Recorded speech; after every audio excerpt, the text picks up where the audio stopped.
आदरणीय सभापति जी, हमारी सरकार का तीसरा टर्म दूर नहीं है।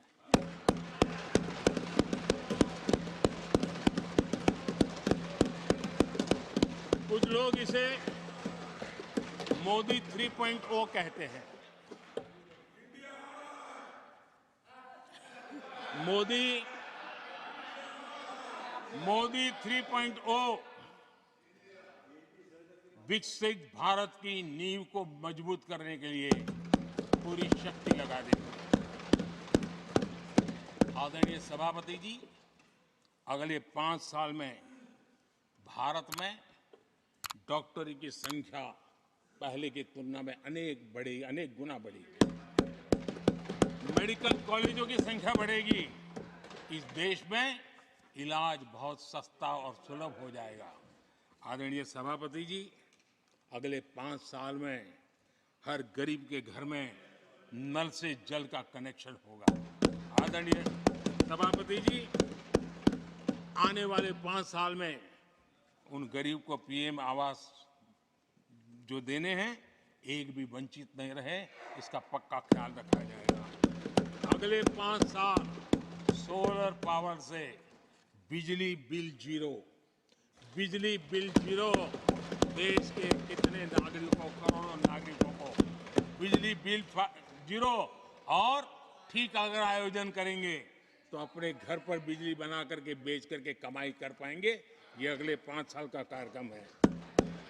आदरणीय सभापति जी, अगले 5 साल देश में पाइप से गैस के कनेक्शन पूरे देश में नेटवर्क बनाने का भरपूर प्रयास किया जाएगा।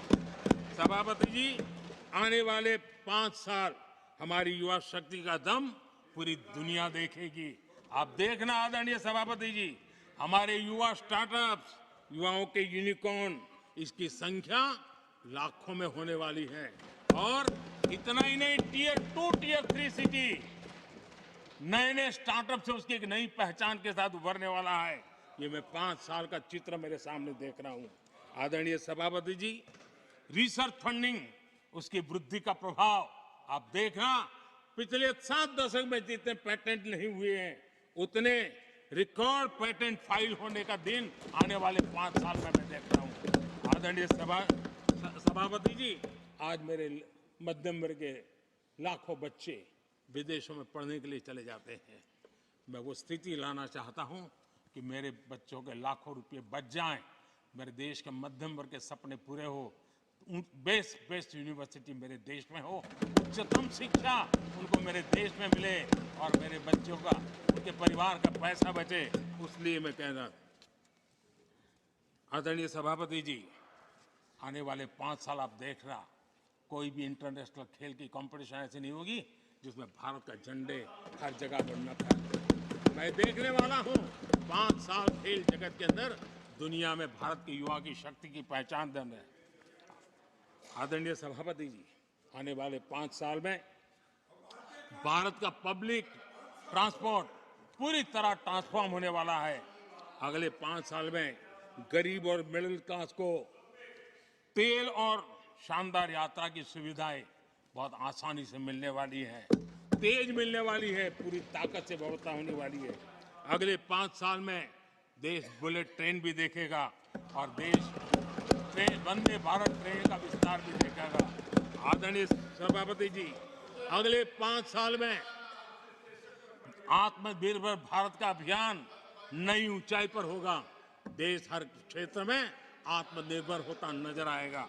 आदरणीय सभापति जी, आने वाले 5 साल में मेड इन इंडिया सेमीकंडक्टर दुनिया में हमारी गूंज होगी। इलेक्ट्रॉनिक हर गुड्स में वो चीप होगी जिसमें किसी न किसी भारतीय का पसीना होगा।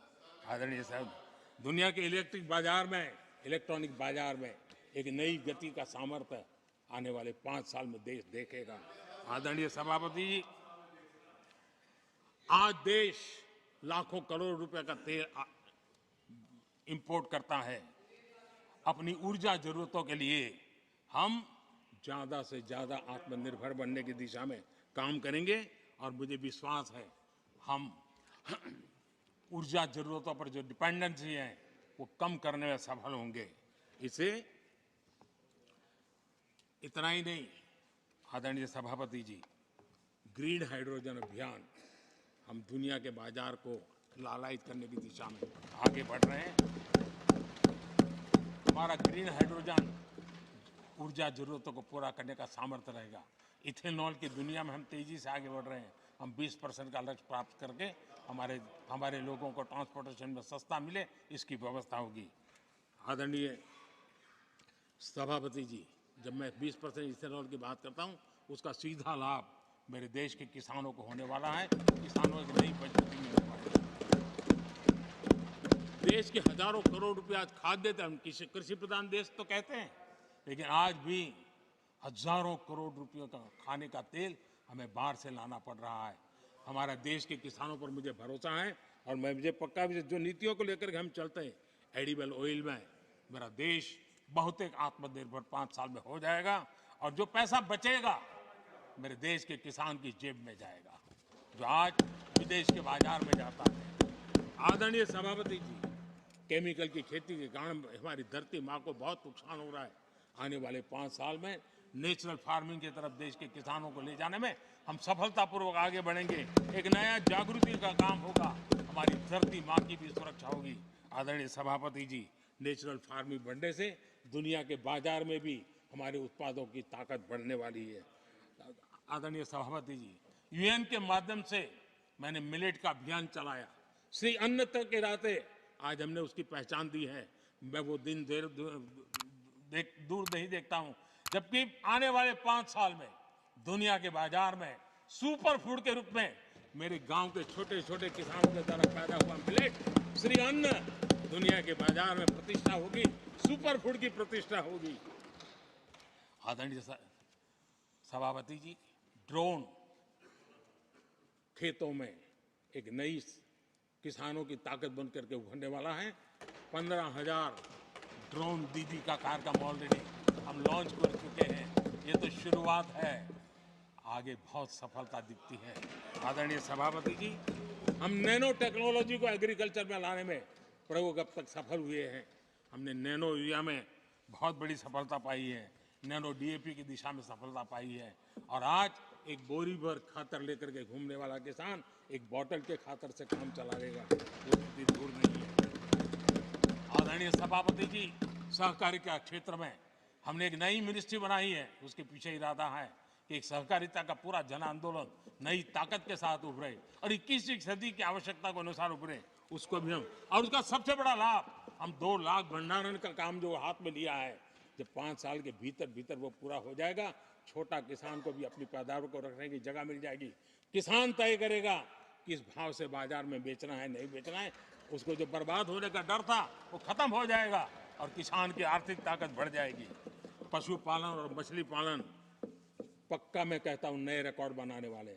आज हमारे यहाँ पशु की संख्या है लेकिन दूध की उत्पादन कम है, हम इस स्थिति को बदल देंगे। फिशरिंग एक्सपोर्ट करने की दुनिया में हम बहुत बड़ी तेजी से विकास करेंगे, ये भी मेरा पूरा विश्वास है। हमने एफपीओ की जो रचना का प्रारंभ किया है, अनुभव बहुत अच्छा है। 5 साल के भीतर किसानों की एक नई संगठन की शक्ति और कृषि उत्पादन में वैल्यू की ताकत, ये लाभ मेरे देश के किसानों को अवश्य मिलने वाला है।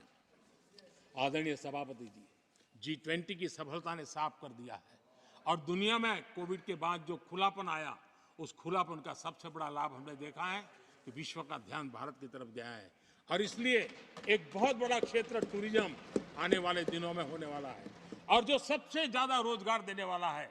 आज विश्व के कई देश हैं जिसकी पूरी इकोनॉमी टूरिज्म पर निर्भर है।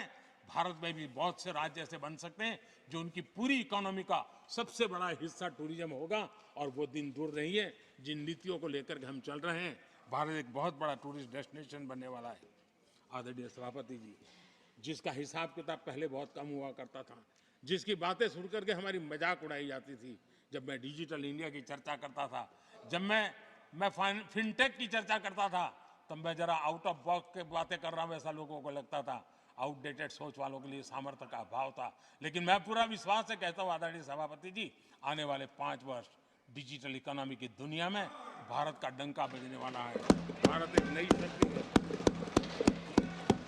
और डिजिटल व्यवस्थाएं भारत के सामर्थ्य को बढ़ाने वाली है।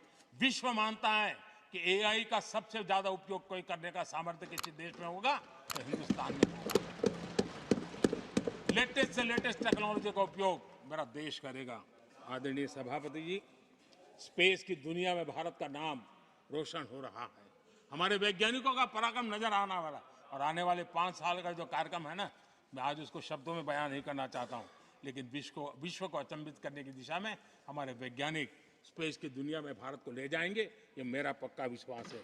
आदरणीय सभापति, ग्रासरूट लेवल की इकोनॉमी में बहुत बड़ा बदलाव, 10 करोड़ स्वयं सहायता जूथों में हमारी माताएं बहनें जुड़ी हो, और 3 करोड़ हमारी लखपति दीदी, ये अपने आप में हमारे बेटियों के उत्कर्ष की गाथा लिखते हैं। आदरणीय सभापति जी, ऐसे अनेक विविध क्षेत्र हैं जिस क्षेत्र में मैं साफ देख रहा हूं आने वाले 5 साल भारत, कभी हम सुना करते थे स्वर्णिम युग था, मुझे वो दिन दूर नहीं दिखते जब 5 साल में वो मजबूत नींव आएगी और 2047 तक पहुंचते पहुंचते ये देश उस स्वर्णिम युग को फिर से जीने लगेगा। उस विश्वास के साथ आदरणीय सभापति जी, विकसित भारत ये शब्दों का खेल नहीं है, ये हमारा कमिटमेंट है, और इसके लिए हम समर्पित भाव से, हमारी हर सांस उस काम के लिए है, हमारी हर पल उस काम के लिए है, हमारी हर सोच उस काम के लिए समर्पित है। उसी एक भावना के साथ हम चले हैं, चल रहे हैं, चलते रहेंगे, और देश आगे बढ़ता रहेगा।